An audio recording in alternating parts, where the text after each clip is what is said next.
Hi everyone, so here is card number 5. Yes, so I've been away for so long, so I'm gonna try and rush and keep to my 12 cards Christmas. Okay, so today I think the focus I want to focus on is like how sometimes I think about how I want to do my kind of like a balanced layout for a card. I don't always achieve that. I'm kind of still learning along the way, but these are some tips that I've learned along the way, which I found really helpful. So just want to share with you guys the card collection that the paper collection I'm using is actually from Authentique, the George Tradition. This is a brilliant paper, simply because that it has 28 different designs, and that's sort of cool because sometimes you just want to have something that has many different colors, and you won't get bored of the collection, because sometimes I do. When there are patterns that even repeat themselves more than once, I actually do get bored of the collection. I've chose to use this red as a background, and now I know there will be some people out there like, red? Okay, I'll tell what's one of the problems with red and how I kind of overcame it within this layout for the card, and what I did. So I have this main image that comes from one of the papers that had like many images, which I cut this out. Ta-da! As well as a green color backing paper. And so pretty much today we'll talk about like a couple of things that have helped me along the way. So one of the things that I like to do when I do card making is I like to bring to attention the focus of the card. And how I do that, one of the ways I do that is a technique that I think it's not really that new, but called framing. So what you want to do is you want to have a contrasting color surrounding the your card, as in the image that you want. So which is why for a lot of my cards, and you will see that I love to intentionally leave a border. Sometimes I don't, because I want a slightly different look to it, but most of the time this is if you just want to have a generally good idea of what you want to do, you just want to do that. So the first technique is framing. You see me use it more than once in this in this thing. Now let's say I want to look at my main image, so I'll start with that. So when I look at my main image, there's a few ways to consider, say, color combination. If there's more than 3 colors, and I'm going to say this, that black and white are not considered real colors. They are just part of the neutral tone. So apart from neutral tones, if you're talking like bright colors, when there's more than 3 colors, consider that as a multi-tone paper. And with a multi-tone paper or multi-tone image, you need to kind of balance out or pull out things which accentuate each of the colors, and those color schemes should be existing within the card or within the layout or within anything. For instance, if you have like a picture that has more than 3 colors, do I have anything here? No, but I do have this thing that has more than 2 colors. So for me, if I have a background or have an embellishment that has the red, you'll bring out the red. If I have an embellishment that has the green, you'll bring out the green. And suppose there's another color, say the yellow. I have a yellow, let's say in the yellow kind of shade, you'll bring out the yellow. So what you want to do is that when you look at multi-tone images or colors, you want to do that. Now this image, however, happens to be like a sort of almost monochromatic. I guess a black kind of plays a part in absorbing attention, but I want to be able to to kind of say that red is probably the one that's grabbing the attention. When you look at this image, you know that red is the one that's doing that. And the reason that I use a red background is I really wanted to bring out the redness in the image. Now, once again, I'm going to do a bit of framing, and here I did a contrasting color. So we know that for Christmas, the contrasting color within the color palette for Christmas is actually green to red. So these two works really well. I'm going to put dimensionals to add added interest, but later on. But here I want to focus on my layout. So suppose this is my card, and this is like the most rough sketch of how I want my image to be. Now here you already would notice one of the problems. Now red is a color that really grabs attention. Now if I ignore the red on this side, it is going to look really odd, like there's something missing there. So that's one of the ways in which you will want to think of a way to kind of distract away the attention from this red here, which I will show you how I do that. Now, the second thing that you need to consider is the placement of your, like, for in this case, the main image. You can either place it directly in the center. That's one way. But it needs to be as center as possible, because in a certain sense, when symmetry is not achieved, there's this part of us that feels off. If it was done in a way that we know is intentional, it's fine. But if it's done in a way that it's kind of like I kind of missed like it by like a couple of degrees, or like a couple of maybe a quarter, or like even 1/8 of an inch, right? It itches on somebody. It's like there's something missing there. There's something missing there. So what you want to do is you either want to consider placing the main image in the center, or the second method of kind of doing like a layout that I usually do, because I'm terrible at creating like perfectly symmetrical stuff, is to place it at the 1/3 point from let's say in this case the left and the right. So suppose there are two lines drawn at the 1/3 point here. You'll know that I've intentionally placed my image near where the 1/3 point, or the center of my image, to the 1/3 point here. Okay, so that's kind of where I want it to be. Now we still have the same problem of having too much and red there. So one of the things I'm gonna do is, here's a paper from Basic collection. If anything, I think they should just keep printing this collection, because it works for almost most other like slightly grungy, vintagey kind of paper, and it really balances it out. And you know what, everybody needs this like paper collection. They have it in craft, they have it in black and white, as well as like the original one, and that really adds the ability to add balance to a lot of projects. So I really think that they should just release it anyway. It's like a staple, if you will. So I'm gonna place it here, and I'm gonna put my image over. Now what you would realize that is, I still leave enough of the red at the background showing through, which helps to accentuate the redness of my Santa Claus here. But at the same time, I help to reduce the problem that I initially had, which is that there was just way too much red that was grabbing too much attention away from the main image. So I use like a neutral color, like brown, or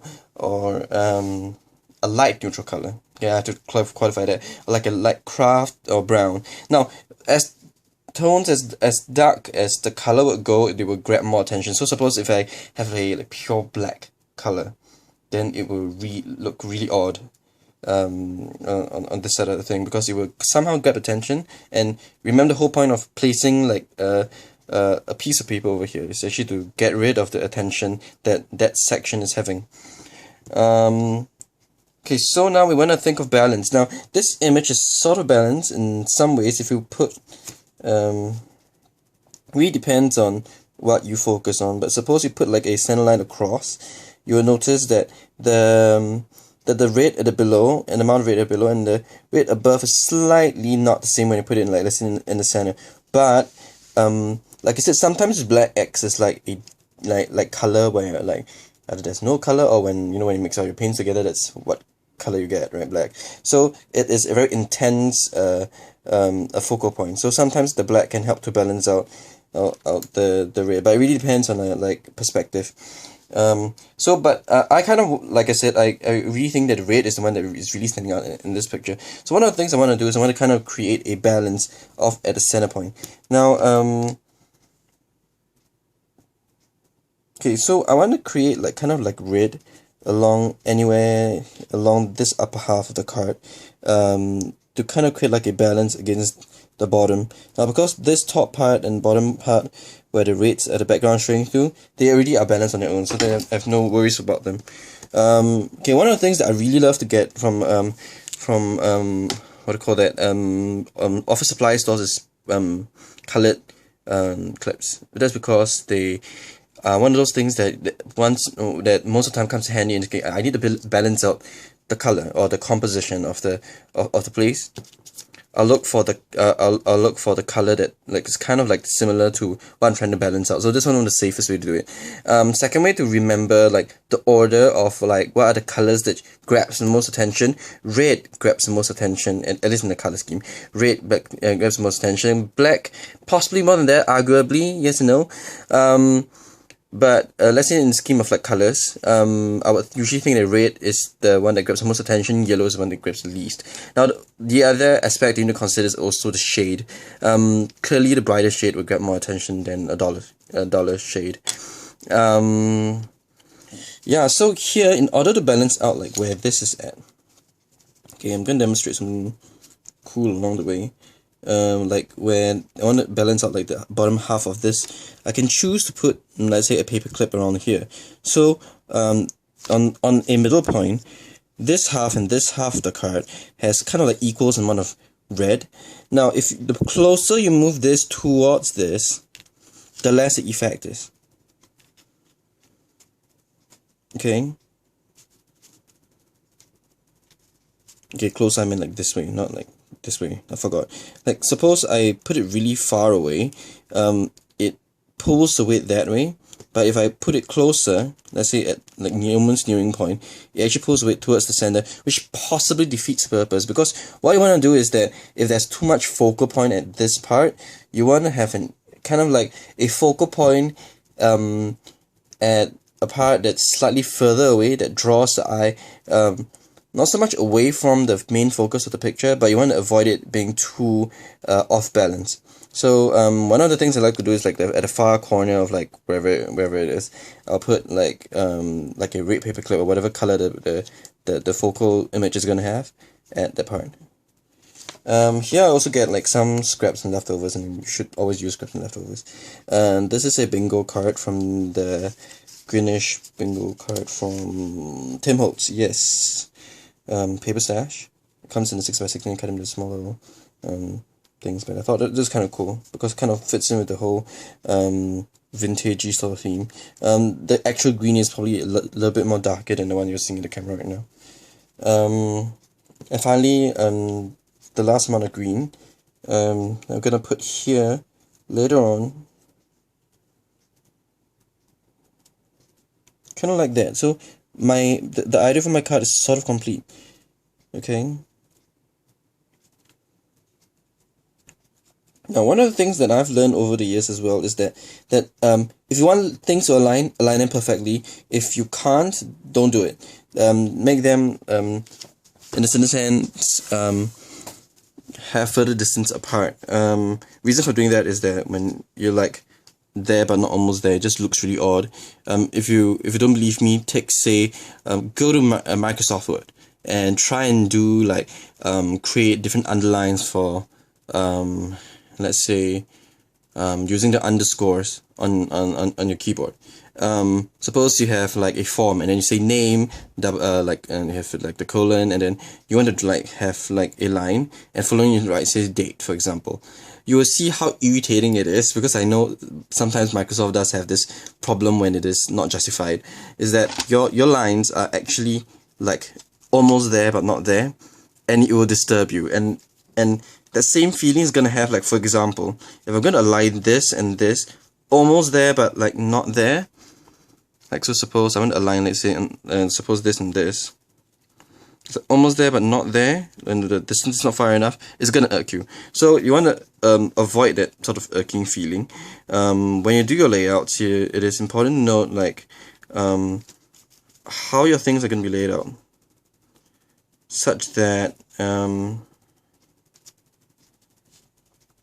you sort of give like a balanced sort of look, but at the same time, you don't want to like disturb people's like some people's, like me perhaps, like the perfectionist inside of you. They'll get really irritated if like it was like here and it's like it's almost there at the corner but it's not there.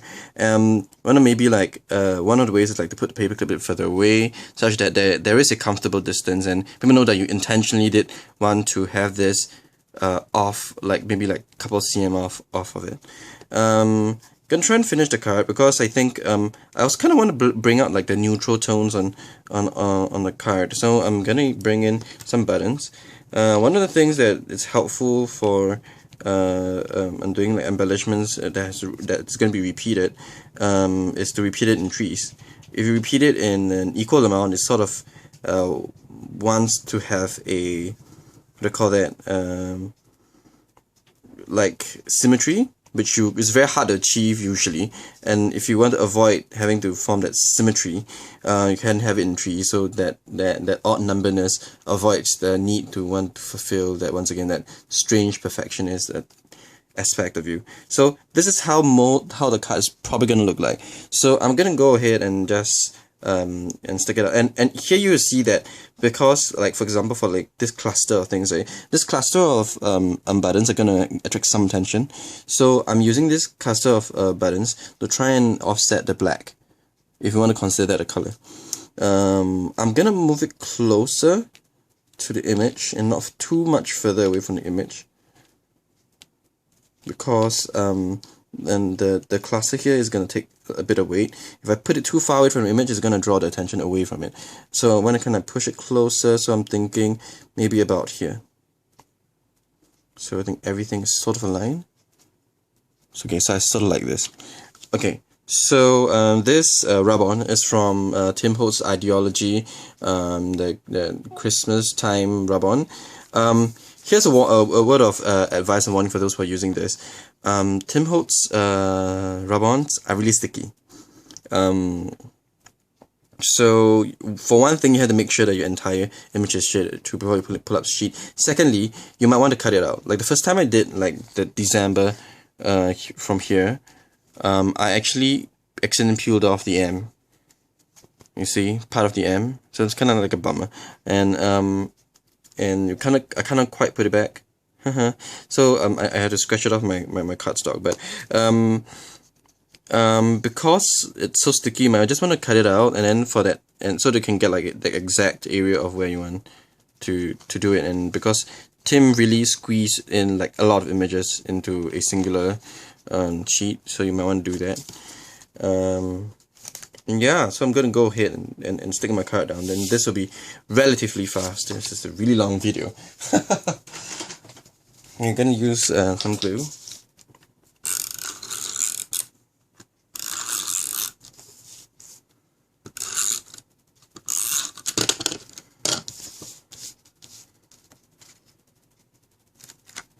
Oh, and one of the reasons I'm doing the video that's more concerned about like how you think about like how my layout is, rather than from like a, what do you call that,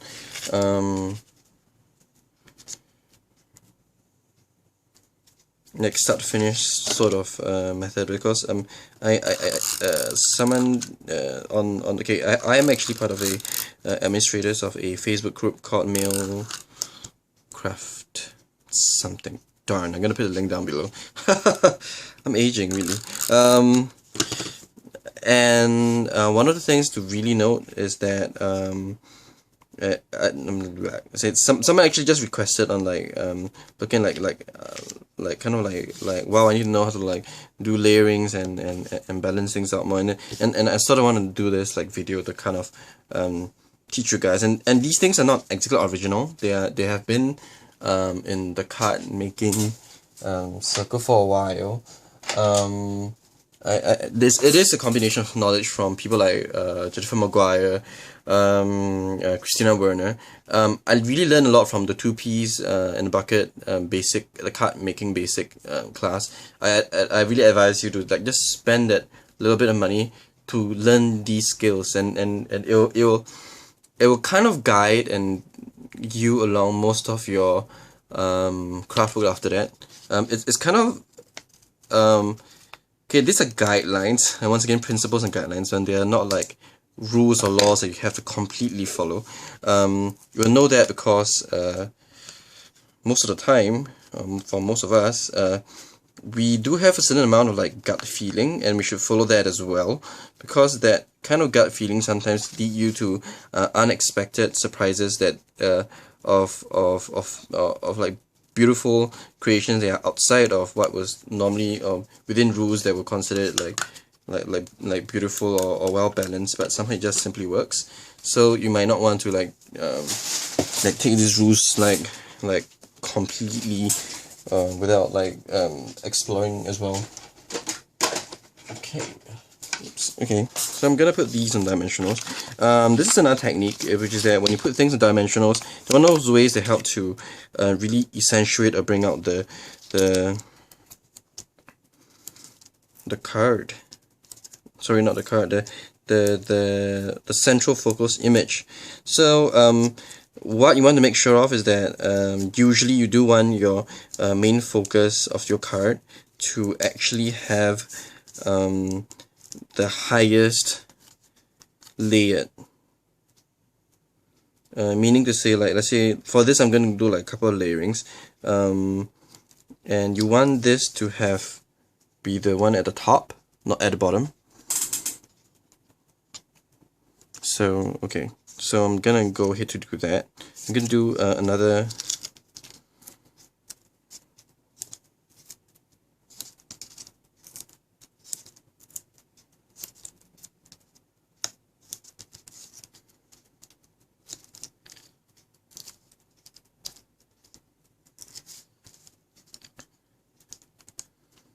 do pick up online classes. They're really good, and then because one of the good thing about online classes is that when you didn't catch something and you just have it repeated to you again. Here didn't do it so perfectly, but whatever. As you can tell, I'm not a perfectionist, which is why I am actually particular about where I'm gonna be.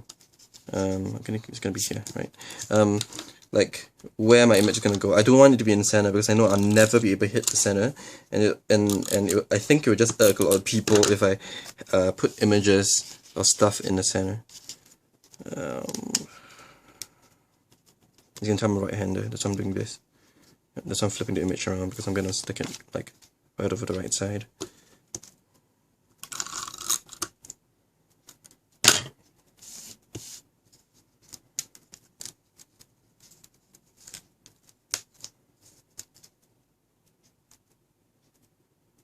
Okay, one of the things about this paper that I thought was kind of cool, that helps me quite a bit along, is the fact that they are dotted lines. So they kind of give me like a guide to whether my embellishments or whatever is like off center or like not aligned.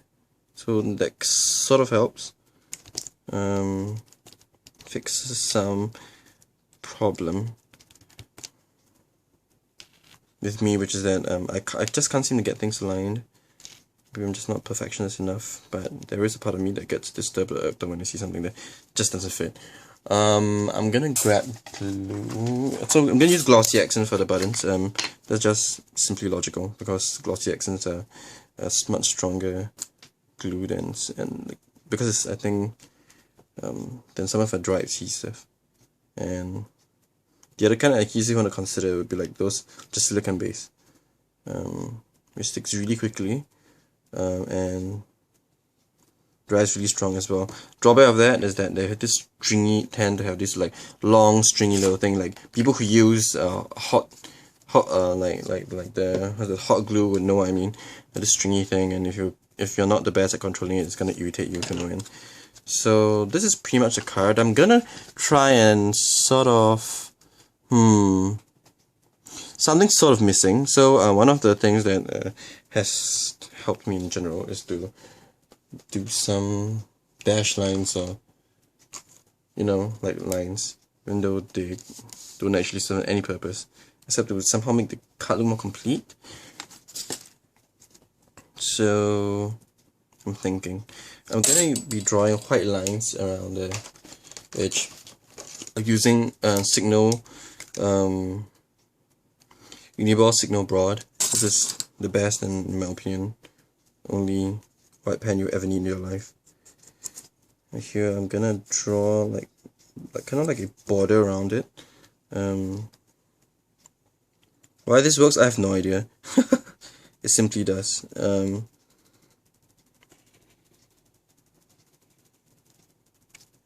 not talking about a pen, I'm talking about like like drawing the border thing to make the card look more complete. It always works. I have no idea why it does that. I'm not complaining, but it is quite a little bit of mystery. I guess because it kind of draws the focus back into the center of the card. And